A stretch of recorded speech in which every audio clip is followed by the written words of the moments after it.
तो finally my daemon series के सारे एपिसोड्स नेटफ्लिक्स पर रिलीज हो चुके हैं और मैंने इन सभी को कंप्लीट कर लिया है। तुम में से जो लोग के ड्रामास को देखते हो तुम लोगों को पता ही है कि माय डेमन वीकली बेसिस पर आ रहा था और सारे एपिसोड्स को आने में 16 हफ्ते लग गए ऑब्वियसली, क्योंकि सीरीज में 16 एपिसोड से।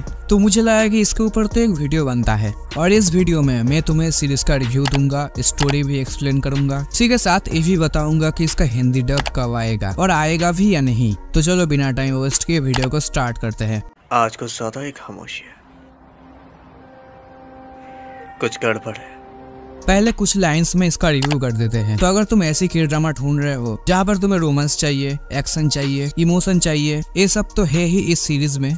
उसी के साथ तुम्हें सुपर नेचुरल पावर्स भी दिखाई जाएगी। हाँ, हो सकता है कि स्टोरी कोई यूनिक नहीं है। जिन्होंने गॉब्लिन जैसी सीरीज देखी है उनके लिए इसकी स्टोरी बहुत ही सिंपल है, लेकिन सीरीज तुम्हें फुल एंटरटेन करेगी। और जिनको ज्यादा लेंथ की के ड्रामास देखना पसंद है तो ये सीरीज तो डेफिनेटली उनके लिए ही है। अगर एक वर्ड में रिव्यू करूँ तो आ टाइम कॉल्ड यू और बिजनेस प्रपोजल के बाद 2023 की सबसे बेस्ट सीरीज है ये। अब स्टोरी के बारे में बात कर लेते हैं। सीरीज के स्टार्टिंग में हमें गुआन के कैरेक्टर को दिखाया जाता है, जिनका रोल प्ले किया है सॉन्ग कैंग ने, जो कि स्वीट होम में भी काम कर चुके हैं। तो इनका रोल सीरीज में एक डीमन का है। अब अगर तुम्हें नहीं पता है कि डीमन क्या है, उसका काम क्या है, तो डीमन का तुम एक तरह से डेविल कह सकते हो, जो कि लोगों के साथ डील करता है, उनकी जो विशेष है उनको कंप्लीट करता है। बदले में वो 10 साल के बाद उनके सोल को हेल में भेजेगा। दूसरी तरफ अपनी लीड कैरेक्टर दोही, तो दोही के पेरेंट्स बचपन में ही मर चुके थे और दोही को मैडम जू नाम की एक औरत ने ही पाला पोसा है और उसकी कंपनी में ही दोही काम करती है। और मैडम जो दोही पर इतना भरोसा करती है कि वो उनके बाद अपनी कंपनी के चेयरवुमैन दोही को बनाना चाहती है। और इसलिए नहीं कि उनके बच्चे नहीं है, उनका एक बेटा और एक बेटी भी है,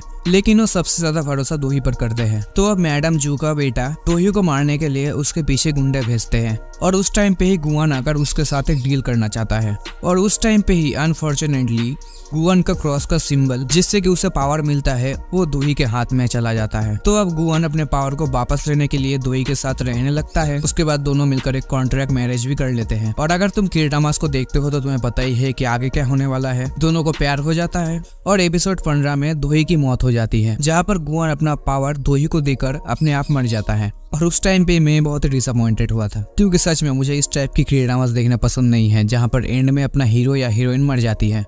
वो तो फाइनल एपिसोड में गुआन फिर से जिंदा हो जाता है और सीरीज को एंड किया जाता है, जिसको कि एक टाइप से तुम हैप्पी एंडिंग कह सकते हो। क्योंकि अगर तुमने गॉब्लिन देखी है तो एंड में गॉब्लिन मर जाता है, जिसके बाद वो फिर से बैक नहीं आता। अब हिंदी डब के बारे में बात करते हैं, लेकिन उससे पहले इस सीरीज के सीजन 2 के बारे में बात कर लेते हैं कि इसका सीजन 2 आएगा या नहीं। तो देखो, इस सीरीज को जितनी ज्यादा पॉपुलैरिटी मिली है ओरिजिनल लैंग्वेज में, हिंदी में रिलीज करते तो और भी ज्यादा मिलती। लेकिन अगर इस टाइम की बात करें तो ये सीरीज बहुत ही ज्यादा ट्रेंडिंग में है। हाँ, स्टोरी को तो अच्छी तरह से एंड किया गया है, लेकिन अपना मेन विलन अभी भी जिंदा है और हो सकता है कि आगे जाकर इसका सीजन 2 आएगा। अब चांसेस तो बहुत ही कम है, क्योंकि सीरीज का lead character song Kang sweet home के सीजन 3 के बाद मिलिट्री ट्रेनिंग के लिए जाएगा। तो 2 साल तक तो कोई उसकी सीरीज नहीं आएगी। उसके बाद अगर मेकर्स चाहे तो इसके सीजन 2 के लिए सोच सकते हैं। और हिंदी डब तो सारे एपिसोड्स तो अब आ चुके हैं, तो अब हो सकता है कि नेटफ्लिक्स इसके हिंदी डब के बारे में सोचे। और अगर इसका हिंदी डब आएगा तो तुम्हें 3-4 महीने से पहले इस सीरीज तुम्हें हिंदी में देखने को नहीं मिलेगी। बाकी माय डेमन एक परफेक्ट सीरीज है, तुम चाहो तो इसको ओरिजिनल लैंग्वेज में ही देख सकते हो, बहुत मजा आएगा। और इस तरह की वीडियोस के लिए मेरे चैनल को भी सब्सक्राइब कर सकते हो। मिलते हैं नेक्स्ट वीडियो पे और तब तक के लिए गुड बाय।